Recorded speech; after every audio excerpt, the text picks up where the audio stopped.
Hi and welcome to this week's Life Lessons video. It's great to be back with you all. This week we're talking all about emotional resilience. What is it? Why it's vitally important and how you can learn how to become more emotionally resilient so you can flow effortlessly through life. Now, David, the question we've had in on this topic is, I struggle to cope with any kind of challenge, change, problem or pressure in my life. Each hits me like a punch in the gut and I'm left deflated and helpless. I want to be a stronger and more emotionally resilient person for me and my family. I see other people more in control and on top of their life, despite whatever it throws at them. I want to know their secret. Can you help? Welcome to our Wu Wei Wisdom Life Lessons series. In each episode, we answer your questions, reveal the powerful life lesson, and offer you lots of practical tips and advice to help you live in balance, harmony, and flow. Okay, David, so let's begin with defining emotional resilience. How would you define it? Well, I think it falls into our model fantastically. So it falls into the Wu Wei Wisdom model and the practice of doing the golden thread. So let me remind you of that. You start off with an emotional feeling. You describe it as red or green. A red light feeling is what we normally deal with here. People would give it names like anxiety, depression, lack of confidence, panic attacks. These are red light feelings. Every emotion that you experience, you are the creator of that emotion. You are not the victim of it.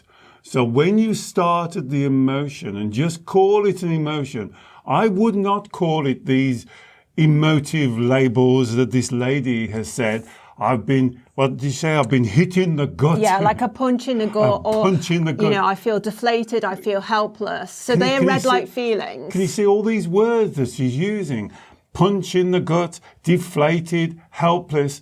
Before she's even started, she's absolutely giving herself nowhere to go. These are these expressions that keep you trapped on the carousel. I would just call them red light feelings. So we are acknowledging your feelings. They are vitally important. Don't think they're not important.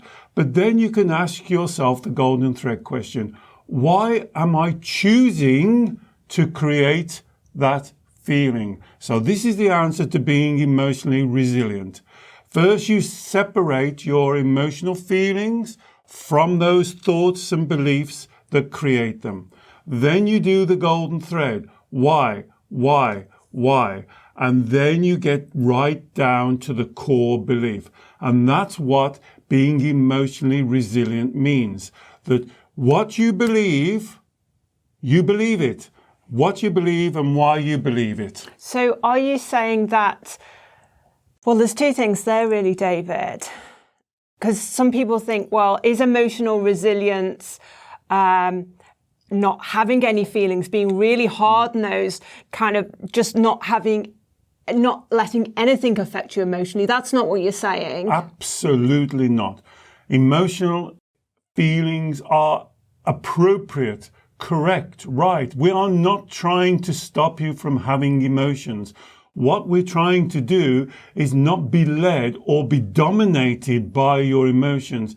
I say interpret your emotions. Your emotions are your greatest asset. They're telling you something.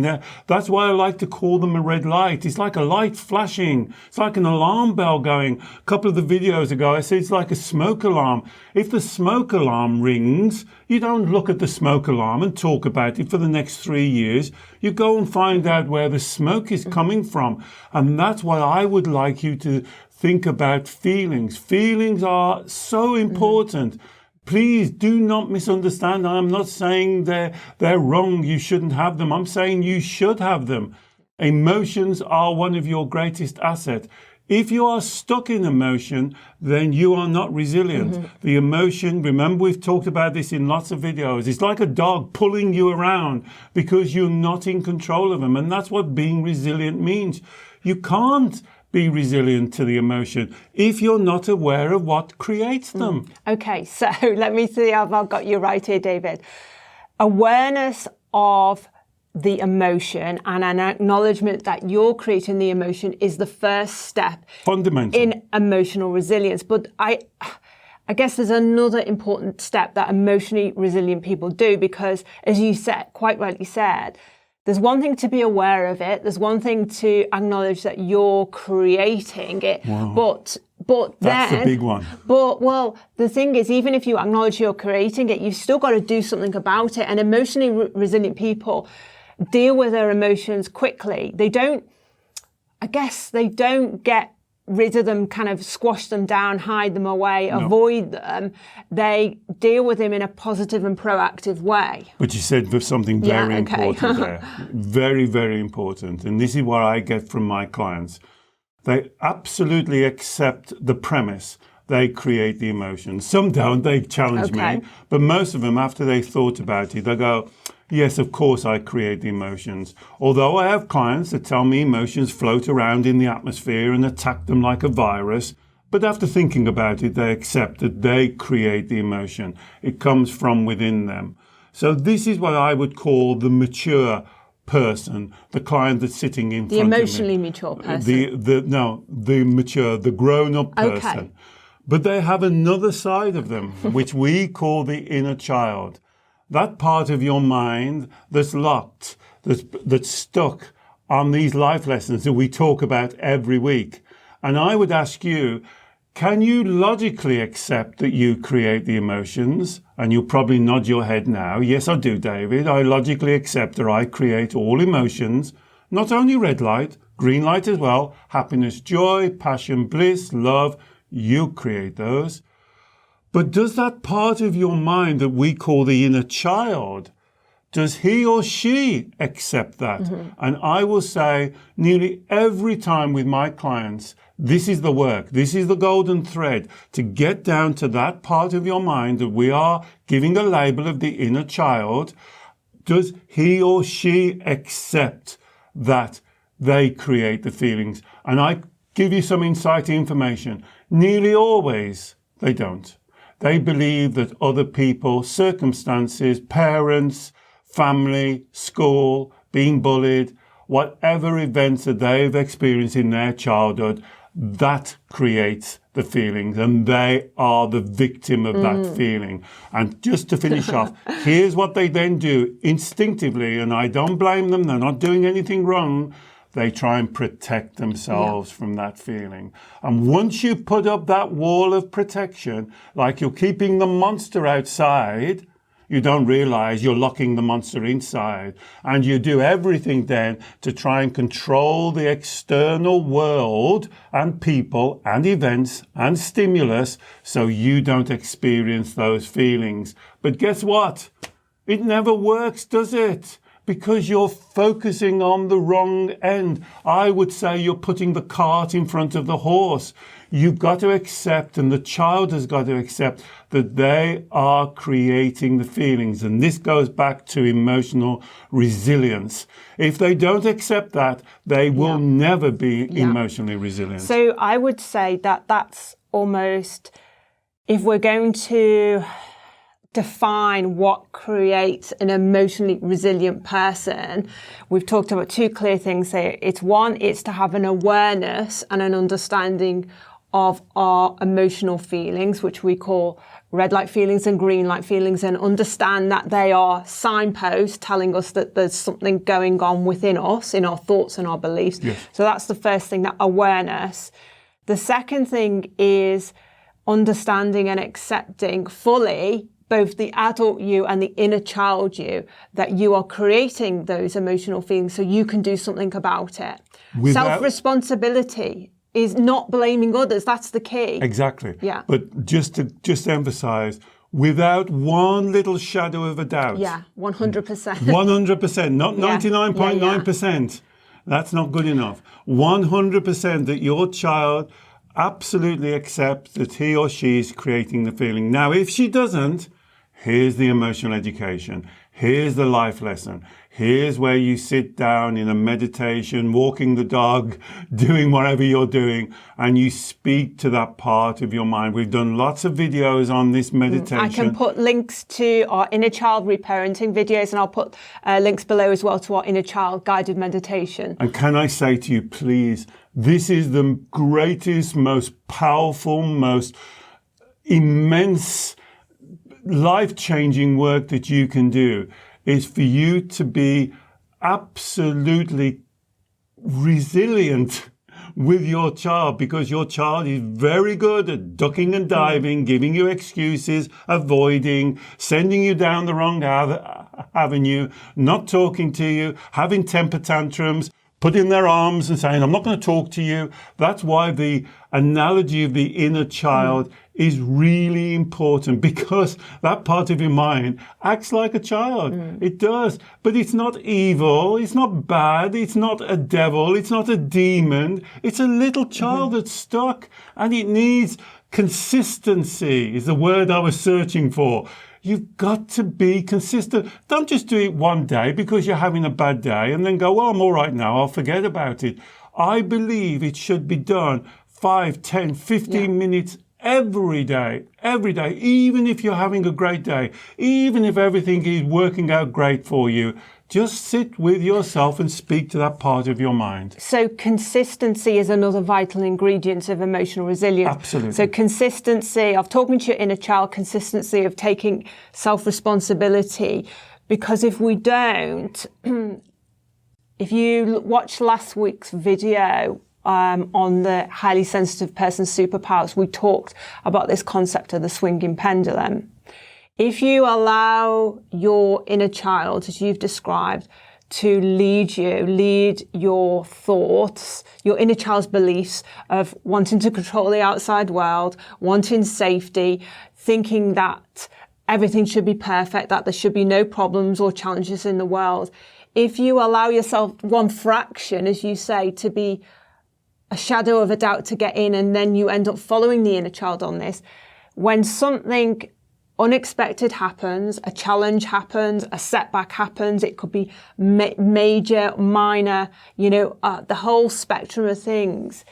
If you're being led by your inner child in the way you've described, David, then that's when the swinging pendulum kicks in. That's when you do feel like it's a punch in the gut, or you want to hide and run away, or you want to fight back and be aggressive, and you're not in the wu wei, you're not in that emotionally resilient place where you can then tackle the challenge, the real problems. So we're not saying the problems don't exist, but you can tackle them authentically then when you're in that middle wu wei position that we talked about in last week's video, which I'll put a link to. That's where we want to be for emotional resilience, in that wu wei zone. Absolutely, because in the example that you've just led and this lady said, then she starts to talk about being punched in the gut and all of these things. This is the child talking. This is her child talking. And this is what that part of your mind is saying. I've got these feelings. It's still not owning that it is creating the feelings. It's just saying this feeling is intense, immense, strong. Any word you want to cut in massive, overpowering, overwhelming. But you are creating it. And if you can get that simple fact right, your life changes. Now, here's one of the things why it doesn't happen. Because when the mature adult part of you does this work with the inner child, talks to the inner child, and the inner child gives you the life lesson, if you do not know how to teach it, how to give it the emotional education, you kind of agree with the child. You say, well, yeah, that's not right, is it? That's fair. That shouldn't happen like that way. And everything stays exactly the same because you haven't learned the life lesson. And then you're on what we call the carousel of despair. The same thing happening all of the time. And because you agree. On that, with this carousel of despair, it then becomes compounding. Absolutely. So you get more red light feelings. You want to protect yourself more. You're on the lookout for more problems. The next problem hits you even harder, and then it becomes self-perpetuating and compounding. And as somebody asked us in the group, I think yesterday, this then may go on to cause physical problems, headaches, migraines, lack of sleep, digestive problems, IBS. All of these, you see, then they compounded. And now the carousel of despair is in a kind of a real turmoil, turning round and around and around and around. And you lose track of the original problem. This is the inner child. This is the inner child having what I call a squealing piglet. It wants guidance. It wants help. It wants answers. Now, if you don't know the answer, if the child says something to you, it's not fair, and you think, I kind of agree with him, you've got to say, I don't know the answer to that, but you know what? I'll find out for you. And that's why if you're in our community, put the answer, put the question in the community. You'll have lots of people piling in and giving you their view. You don't have to accept one person's view, but you can listen to all the views, and that's your emotional education. And it comes down to the basic two things I say in all of the videos. You are the creator of your emotions, not the victim. You control your mind. Your mind does not control you. You are not a victim. You have lessons to learn. We all have lessons to learn. I have lessons to learn. Every human being. And we only learn by making mistakes. And if we don't learn that lesson, then I'm telling you, what this lady's got is, I really want this. Here's what she's wanting. But there's something more powerful. So something is dominating. And what's dominating her is her inner child. Okay, David. So this, I can understand what you're saying. It's the inner child that we need to work with here. If we're struggling to have this bounce back ability, this emotional resilience, when things do go wrong, as they will, we need to do the inner child work. And you talked about teaching the child the lesson. Would I be right in thinking that the overarching life lesson here is that life is not perfect? Yes. Other people are not perfect. Yes. Unexpected or bad things will happen. Yes. That's the would you say that's the fundamental life lesson that we have to I would say teach that the inner child? Those are some of them. Here comes another one. You cannot be emotionally safe. What do you mean by that? Well, you can't be emotionally safe because you create the emotion. Well, I would tell you the majority of my clients want to be emotionally safe. Does that mean not ever experiencing any red light feelings? No red light feelings. So they never want to be. They never want to be depressed. They never want to be anxious. They never want to be fearful. They never want to be guilty. They never want to feel less than. They never want to feel this. They never want to feel that. And they go through all of these. There's so many, I couldn't list them. They don't want to be guilty. They don't want this. They don't want that. They want lots of confidence. And what they're doing is to saying, these are the emotions I want, but it's not my responsibility to get them. It is your responsibility to get them.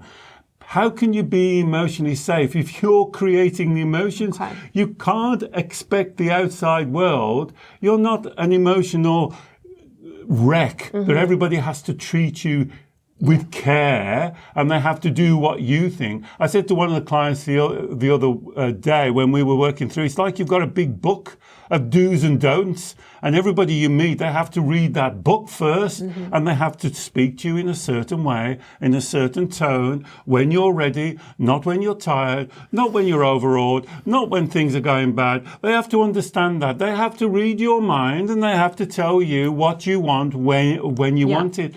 This is not reality. I'm very sorry. This is not the world we live in. This may be your Disney world, your utopian, where everybody works out right and everybody does what you think is right.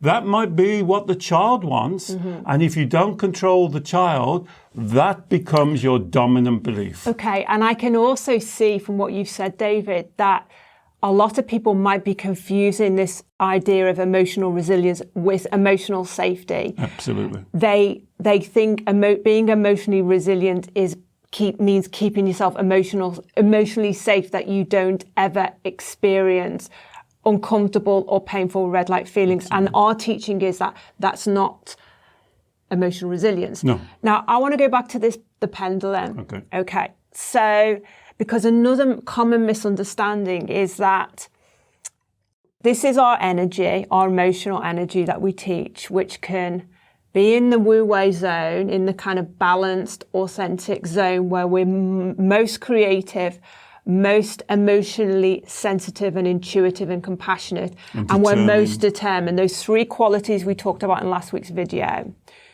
If we don't manage our emotions and we spring to the yin or the yang extremes of emotions, like the punch in the gut, being helpless, wanting to fight back, they're the extremes. When an external situation happens, let's take it to the worst case scenario, something really happens, unexpected redundancy, which puts your family into financial dire straits.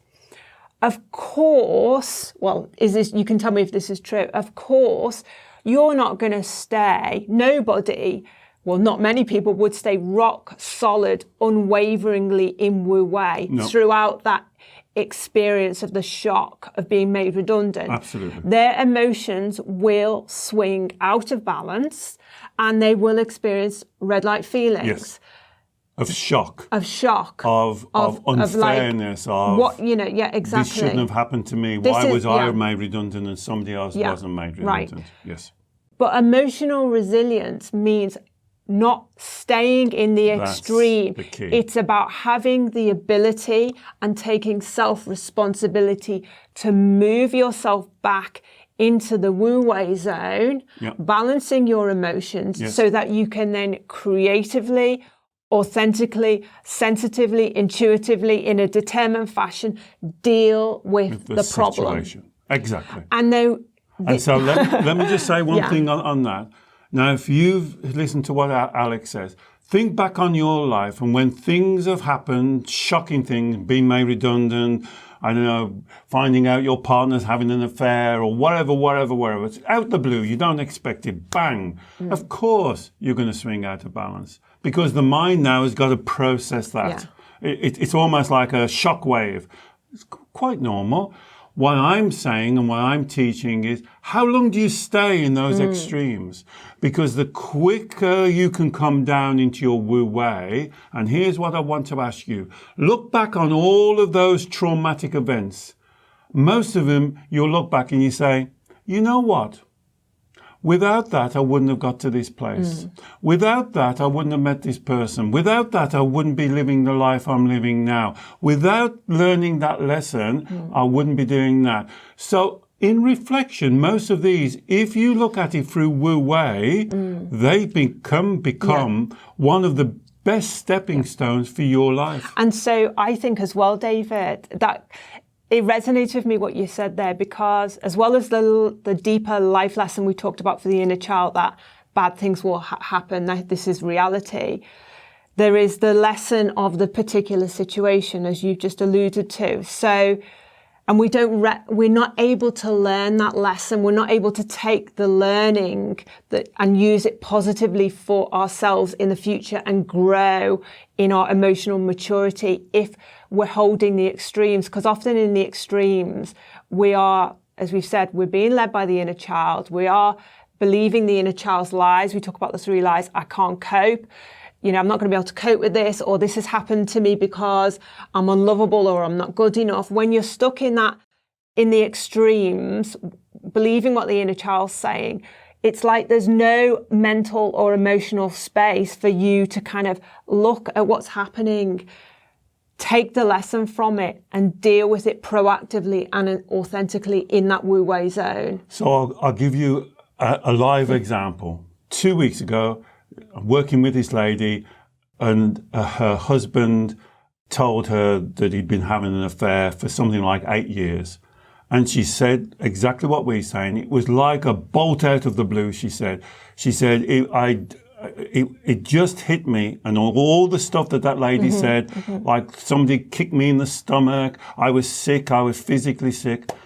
And I was very interested in that, and because I would think that if you were having an affair for 8 years and you can hide it, that takes some doing. And I said to her, so for 8 years you had no idea that your relationship wasn't quite right? And she said, oh, no, I knew our relationship wasn't quite right. She said, I always knew it wasn't working out right. And I said to her, well, why didn't you do something about it? And this is what she said, well, I didn't want to rock the boat. See, so she's not addressing the original situation of saying, our relationship isn't right. Let's find out why the relationship isn't right. She became the victim. She became avoiding the situation. She went and went on and we explored it. She was letting him do things. She knew it wasn't right. She knew something was going on wrong, but she never addressed the situation.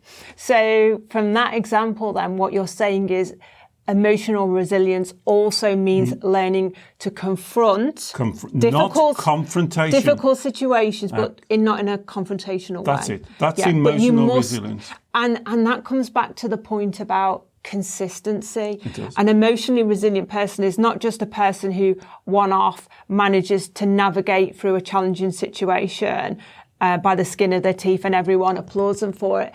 An emotionally resilient person is someone who consistently puts their self-worth, their emotional balance, their own potential first. And that does mean doing some hard work, sometimes confronting challenging or difficult situations that you'd rather not confront. I can just see the letters and the emails come running in. Let me clarify. Okay. Confronting, not confrontation. So what I would, if I just spoke to that lady 7 years ago, I would be saying, why do you not speak to your husband? Why do you not address this situation? Because if you avoid, if you duck and dive, if you make excuses to yourself, this is not emotional resilience. This is emotional avoidance. And this is the difference. Emotional resilience is about speaking your truth. What do you believe? Why do you believe it? I can't make it more simple than that. What is it you believe? Not what you feel. Remember, ban the F word. I don't want to hear what you feel because that's your red light or green light feelings. I want to hear what you believe. And this is what she believed. Well, it would cause problems. I said, well, you're in worse problems now. You could have sorted this out 7 years ago. You've waited for 8 years. Now you're in worse problems. And this is what I would class as emotional resistance. Not allowing the emotions to be in control of you. You control your emotions. That's emotional resistance. Now, I understand in our society, in our world, these emotions, I feel, is so common we fall into the trap. And this is why I believe this is a spiritual teaching. This is the difference with the Wu Wei model. You've got to connect to your spirituality, what I call Shen, the essence of who you are. And this means you've got to be true to yourself. You cannot lie to yourself. You cannot say one thing and do something else. You cannot have these dual belief systems where you'd like to have an aspiration to achieve something, but really that part of your mind, the inner child, is taking over. You're not honoring yourself. The energy, chi, whatever you want to call it, flows through you first and out. This is not selfish. You're not selfish for taking care of yourself. To be of service, remember, you have to have something to serve. You have to serve your authenticity, your truth, your honesty, your integrity. So if you need to go and speak to somebody, go and speak to them. You don't have to be angry. You don't have to raise your voice. You don't have to be confrontational. You can confront a situation. That's emotional resilience. And I think, David, what you said there, it's almost, it's like an ability to be aware of what's going on around you, not being on inside of you. Inside of you and around you, not being on emotional lockdown because you want to protect yourself, being ready to confront difficult situations and everything like that. I wanted to know though, because some people talk about the quality of being able to trust, to have a trust that things will work out. How does that fit in? Because I guess what I'm saying is, if if we're teaching the inner child that, you know, things will go wrong, unexpected things will happen, but this is how we learn and grow. And we can confront, and we have to learn to move and flow with the ebb and flow of the situations. That's Wu Wei, finding that balance. What part does kind of trust come into it, handing over, you know, to the universe, or, you know, outside of us?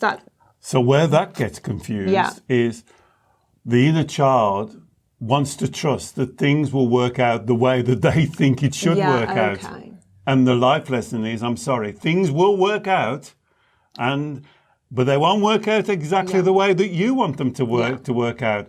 Because the way that you want them to work out, you don't even know that that's the best way. That's why I used that example before. Because when you've been through those traumatic turmoil situations, how they've worked out has led you on a completely different path. And that may have been a better path. But because the inner child wants to be in control, wants to know the outcomes, I want this to happen my way. I want this outcome. And then he can't trust, because you actually know that you can't predict the future. You can't say that this will definitely happen in the time. This is normally what it is. It's normally about time. Oh, I've been trying to find a partner for 6 months, for 12 months, for 3 years.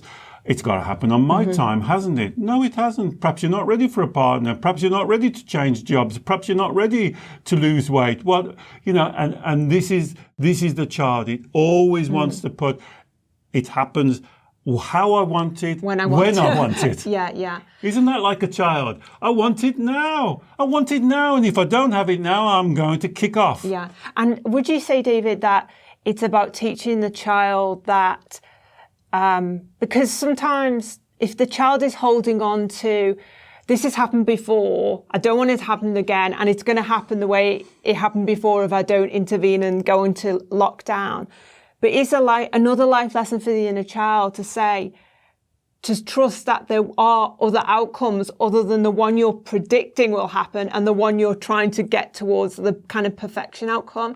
In the spectrum of outcomes, it's not necessarily going to be what happened before, and it's probably definitely not going to be how you're trying to manipulate it to some sort of perfection outcome.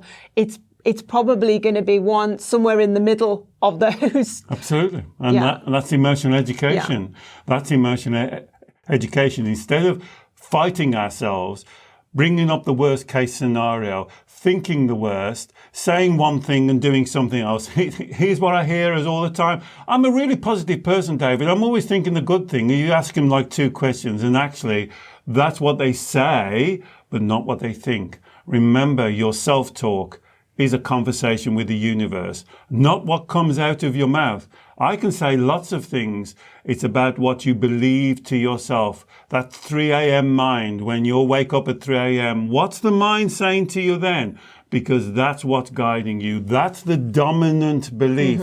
That's what you've got to address. Because on default, you will always, as Alex said earlier, when you hit a problem, which you will hit a problem, then the default takes over. The child jumps in, scared stiff, and says, let's do this.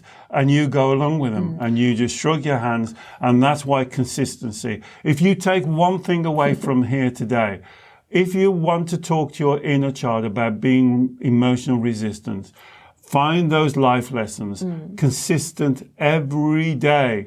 5 minutes, 10 minutes, that's all I'm talking about.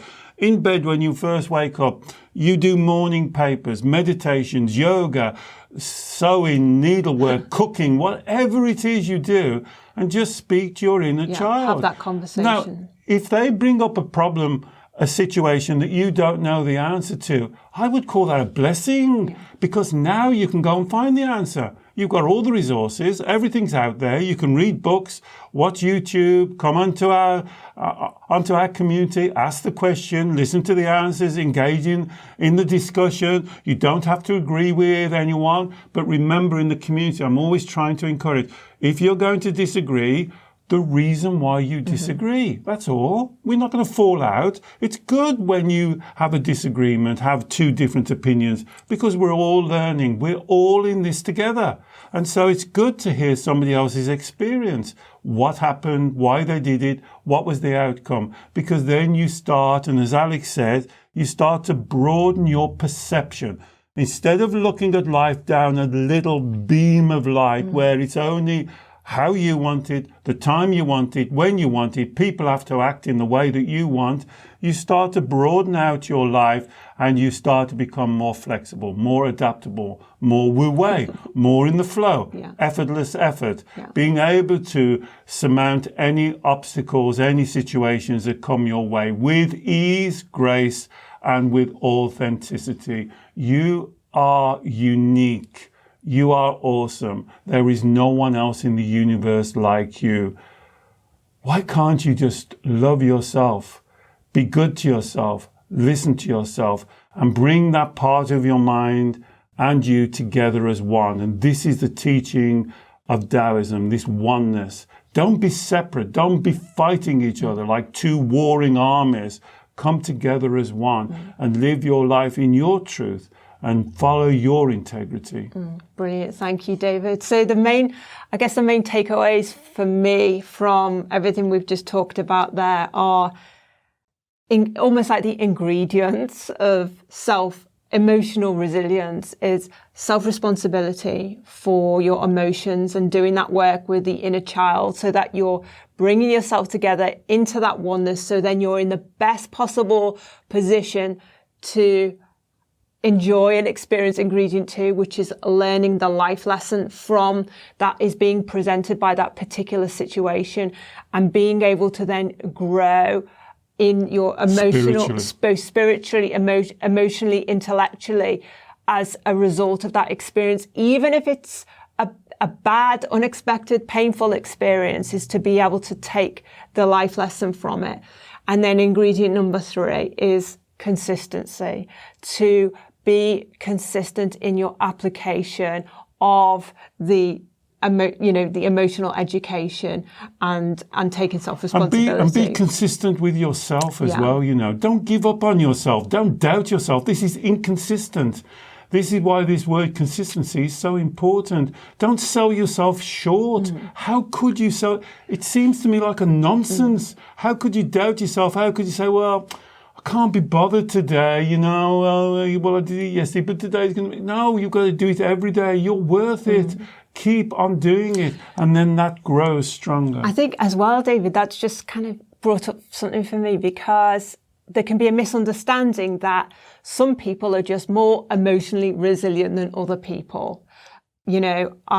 Some people might say, I'm a very sensitive person, therefore it's difficult for me to be emotionally resilient. I guess our message is it's totally possible for you to be emotionally resilient. It's better to be sensitive. Better, and it's just about learning that emotional management of swinging between those extremes and bringing yourself back in the wu-wei. I think it's better to be sensitive because you can sensitively deal with a situation. And what more do you want than intuitively learn the life lesson, and you can tackle it in a determined way. All those superpower qualities we talked about in our last video. So I really hope you enjoyed this video. If you please tell us if you have anything that you're going to implement this week as a result of the video. Consistency. See, or tell us your biggest takeaways as well. We'd love to hear from you. Please comment below. If you're new to our channel, we produce new videos every week, so please do subscribe to the channel. And if you'd like to work with David one-to-one on any of these issues, David does video calls with clients all over the world, and he'd love to work with you, and I'll put a link to more information about that below. We look forward to seeing you next week. Bye-bye.